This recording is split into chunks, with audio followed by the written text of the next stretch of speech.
नमस्कार सेविका ताईंनो, मी पुष्पवती चंद्रकांत मोरे, अंगणवाडी सेविका व्हिडिओ भगिनीनो तुमच्या आवडत्या चॅनलवर म्हणजेच ॲक्टिव्ह अंगणवाडी चॅनलवर तुमचं खूप खूप स्वागत करते। सेविका ताईंनी मी तुम्हाला 25 मे 2026 रोजी जो शासनाचा GR किंवा लेटर आलेलं होतं त्या संदर्भात मी व्हिडिओ केलेला होता, पण त्याच्या दुसऱ्या दिवशी लगेच 26 मे 2026 रोजी जर तुम्ही पाहिलं तर लगेच शासनाने नवीन आदेश जारी केलेत। आपल्या सगळ्यांना माहिती विषय तोच आहे, अंगणवाडी केंद्रातील सर्व 11 रजिस्टर पूर्णपणे बंद करणे व पोषण ट्रॅकरवर माहिती अपडेट करण्याबाबत। तर याच्यामध्ये नेमका बदल काय झालेला आहे की पोषण ट्रॅकर ॲप्लिकेशनवर आपल्याला सगळी माहिती भरायची आहे, पण अंगणवाडी केंद्रावर आपल्याला कुठले नेमके रजिस्टर ठेवायचे आहेत तर तो बदल इथं झालेला आहे, तोच आपल्याला व्हिडिओच्या माध्यमातून बघायचं। तर बघा, एक दुसऱ्या दिवशी लगेच तो GR निघालेला आहे। तर उपरोक्त विषयांवर अगदी माहिती तेच आहे की शासनाच्या महिला व बाल विकास मंत्रालयाच्या पत्रान्वये 1 फेब्रुवारी 2025 पासून सर्व अंगणवाडी केंद्रांमधील 11 रजिस्टर्स लसीकरण रजिस्टर VHND भाग वगळून पूर्णपणे बंद करण्याचे व सर्व माहिती पोषण ट्रॅकर ॲप्लिकेशनवर डिजिटल स्वरूपात नोंदवण्याचे आदेश देण्यात आलेले आहेत।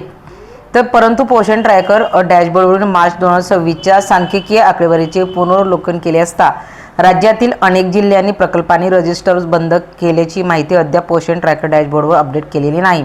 काही ठिकाणी अजूनही रजिस्टरचा वापर सुरू असल्याचे निर्देश, काही ठिकाणी सगळ्याच ठिकाणी रजिस्टर सुरू आहेत। गंभीर असून वरिष्ठ पातळीवर तीव्र नाराजी व्यक्त करण्यात आलेली आहे। तर ही आपलं काही कामाचं नाही, तर आपल्यासाठी महत्त्वाचं जे आहे सगळ्याच ठिकाणी सुरू आहे, कुठंच बंद नाही, कुठल्या तालुक्यात नाही, कुठल्या बीटमध्ये नाही, कुठल्या जिल्ह्यात, पूर्ण महाराष्ट्रामध्ये अजूनही रजिस्टर आहेत। शासनाचा आता सुधारित GR येऊन गेला तरी देखील अजून आपल्याला कार्यालयाच्या माध्यमातून सांगण्यात आलेलं नाही की आपण रजिस्टर बंद करा, पण शासनाचं लेटर आलेलं आहे त्याच्यामुळे आपण कमीत कमी सगळे रजिस्टर बंद करून आपल्याला जेवढे रजिस्टर महत्त्वाचे आहेत आता ज्या या GR मध्ये दिलेले तेवढेच रजिस्टरवर ठेवा, बाकीचं टेन्शन कोणीच करू नका। त्याच्यासाठी सगळ्यांनी हा GR ही PDF आपल्याकडे ठेवा।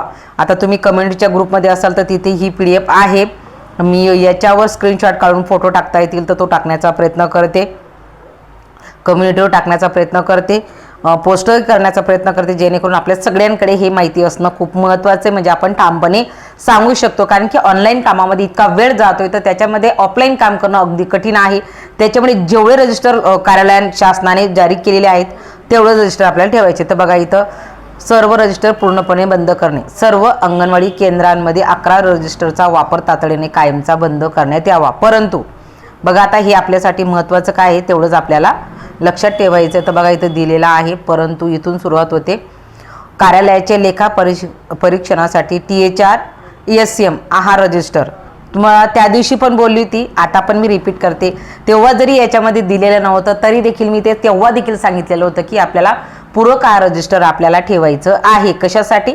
त्याच्यावरून आपल्याला अहवाल पण भरता येणार आहे, त्याच्यावरून आपल्याला रोजच्या बालकांच्या ज्या नोंदी आहेत आहाराच्या तर त्या देखील आपल्याला त्याच्यामुळे, कारण त्याच्यामध्ये THR आणि गरम ताजार दोघंही येऊन जातात, गरोदर स्तनदा सगळं, त्याच्यामुळे ते आहाराचं जे रजिस्टर आहे ते आपल्याला ठेवायचं आहे। त्याच्यानंतर स्टॉक रजिस्टर म्हणजे साहित्य नोंदवही, आपल्याला शासनाकडनं जे साहित्य मिळालेलं आहे त्याचं कुठल्याही प्रकारचं ऑनलाईन माहिती नाही, त्याच्यामुळे ते फिजिकल म्हणजे आपल्याला ते ठेवायचं आहे ते, आणि हे सोडून सगळं आपल्याला आता बघा, त्याच्यानंतर भौतिकरित्या ठेवावीत व या रजिस्टरच्या खरेदीचा खर्च हा अंगणवाडीकरता उपलब्ध करून दिल्या जाणाऱ्या प्रशासकीय खर्चातून करण्यात यावा।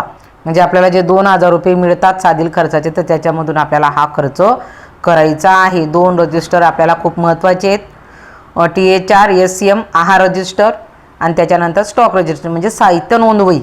तर हे 2 रजिस्टर सोडून आपल्याला कुठलाही रजिस्टर अंगणवाडी केंद्रात ठेवायचं नाही, पण मला असं वाटतं की एक वही करून ग्रेडेशनचं देखील माहिती आपण ठेवावी। हे मी मागे बी सांगितलं, आता परत रिपीट करते। तर आपल्याला ती एक वही घेऊन ती 5 ते 6 आता मी गेल्या 2021 पासून केलेली आहे, आता 2026 सुरू आहे, अजूनही ती आहे। 80 रुपयाचं किंवा 100 रुपयाचं रजिस्टर केलं तर ते 5-6 वर्ष चालत जातं, असं तुम्ही करू शकता। कॉलम तुम्हाला आजच्या व्हिडिओच्या माध्यमातून सांगूनच देते की आपल्याला कॉलम कुठला करायचा आहे, आपल्याला अनुक्रमांक टाकायचे, बालकाचं नाव टाकायचं आहे, त्याचा आधार क्रमांक टाकायचा आहे, त्याच्यानंतर त्याचा अप्पर ID टाकायचा आहे, आभा ID टाकायचं आहे, त्याच्यानंतर मग बालकाचं वजन त्याच्यानंतर ग्रेडेशन म्हणजे वजनानुसार ग्रेडेशन, त्याच्यानंतर उंची, त्याच्यानुसार त्याचं SAM जे असतं ते ग्रेडेशन, त्याच्यानंतर आपल्याला हाईटचं असतं म्हणजे उंचीचं SCM, SCM, MCM नॉर्मल, असे कॉलम करा एका महिन्याला सुरुवातीला जेव्हा तुम्ही करायला महिन्याच्या सुरुवातीला म्हणजे एप्रिलमध्ये करायचं असतं, हे तुम्ही आता जरी केलं तरी चालेल. एप्रिलमध्ये मी अशा पद्धतीने रजिस्टर तयार करते, त्याच्यामध्ये सगळं हे टाकून देते आणि त्याच्यानंतर मग फक्त बालकाचं नाव, वजन आणि त्याच्यानंतर मग त्याचं ग्रेडेशन असतं 7 महिन्यांचं बसून जातं. म्हणजे वर्षभरासाठी 3दा हे आखावं लागतं.